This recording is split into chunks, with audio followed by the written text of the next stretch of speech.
A huge leadership transition is expected at the African Union come 2025.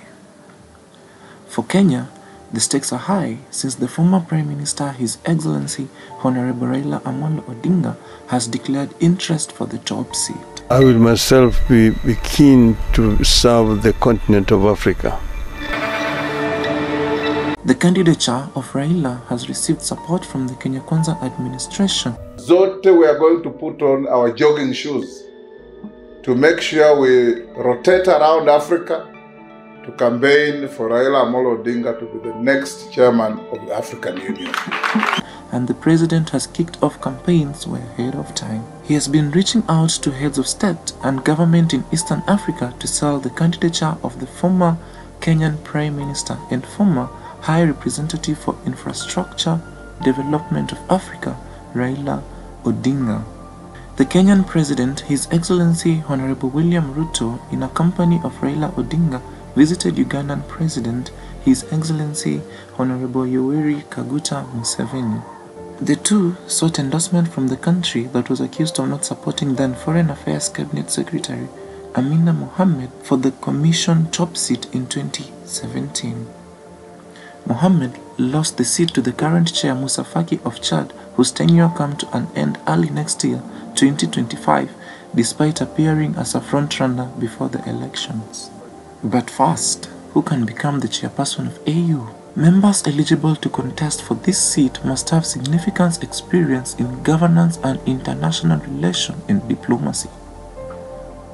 In choosing names, member states are required to pick not only the former head of states or foreign ministers, but also Africans who have excelled at statecraft in other domains, such as in the UN system.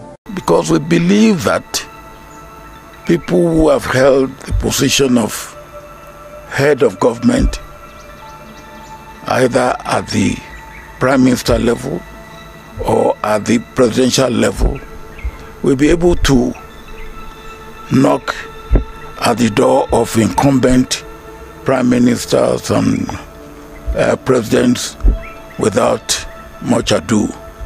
And such people will probably be the right person, armed with other attributes.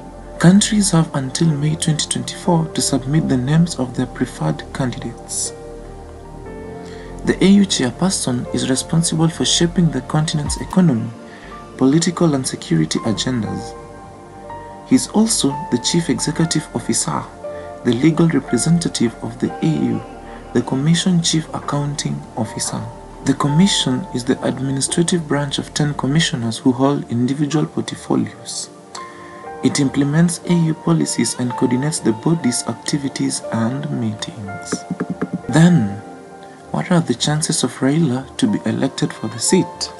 I think his chances are very high, and I say high because of who he is within the African continent, and he's just the outgoing infrastructure advisor to the African Union. So that in itself, he already has space. He's been working in that space. He's not new to the space. And then, of course, he's never been a president per se of Kenya, but he's known, he's been contesting regularly, and also he's very in touch with issues of Africa's development, and he keeps in touch with those issues. Hayo iko wazi kabisa. Na hakuna mtu hata nani, hata mimi mwenyewe nikisikia unapinga ati Raila asikuwe ati yeye anasimamia hiyo kiti, nitakuona wewe umeanguka kabisa. Raila hako katika siasa za Kenya. Raila anachukua sasa Kenya mzima, Afrika mzima. Ndio anaenda kuongea maneno yake. Haongei maneno ya hapa ati yeye nataka president na nini na nini na nini. Kwa hivyo hata mimi mwenyewe nikimsikia wewe unapinga Raila asichaguliwe, mimi nitakutupa mbali. William Ruto's first headache will be to lobby for support from East and Central Africa region on Odinga's behalf. Rumors of the Tanzanian former president Jakaya Mrisho Kikwete also seeking for the position has cooled down, at least for now. But a unified regional bloc will give Odinga's candidature a boost given by how voting takes place. The new chairperson will be elected in the next AU summit in 2025.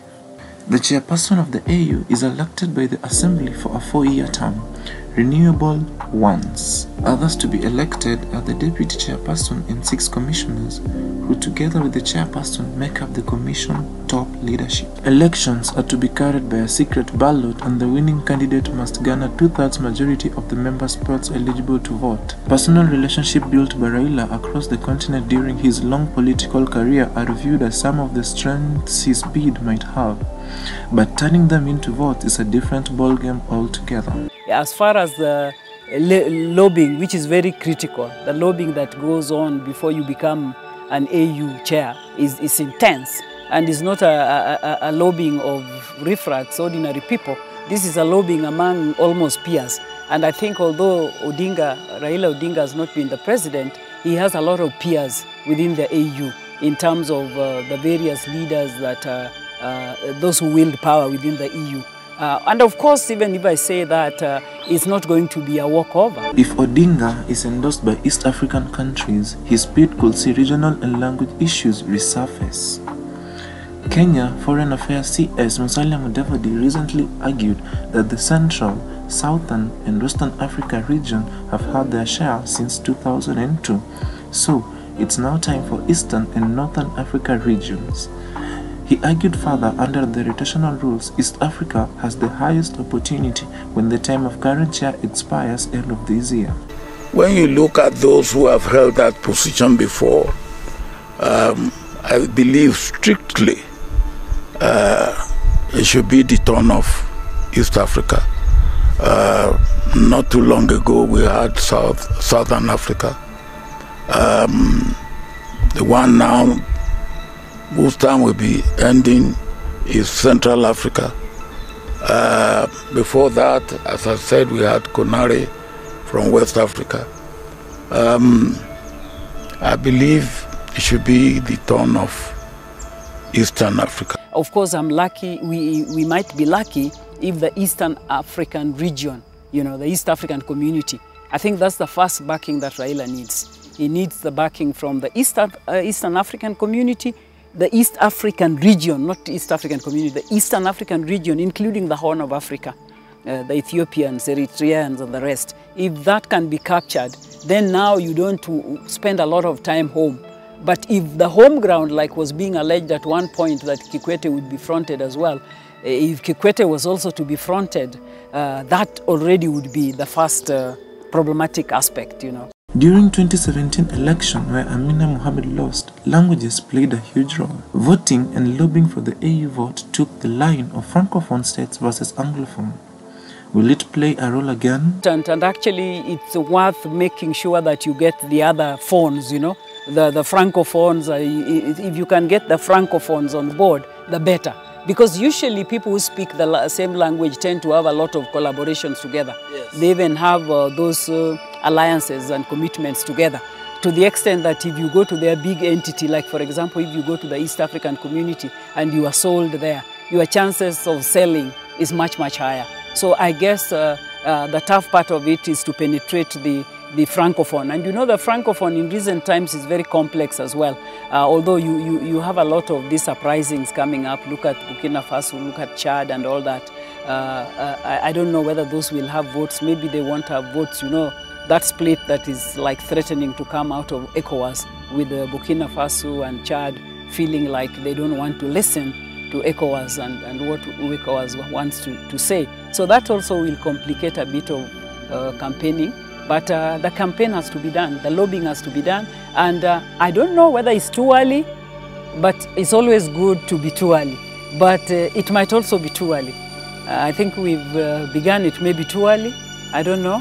But we wait to see whether there will be other contestants. Yeah. Samuel Upati, Raila Odinga's AU Quest.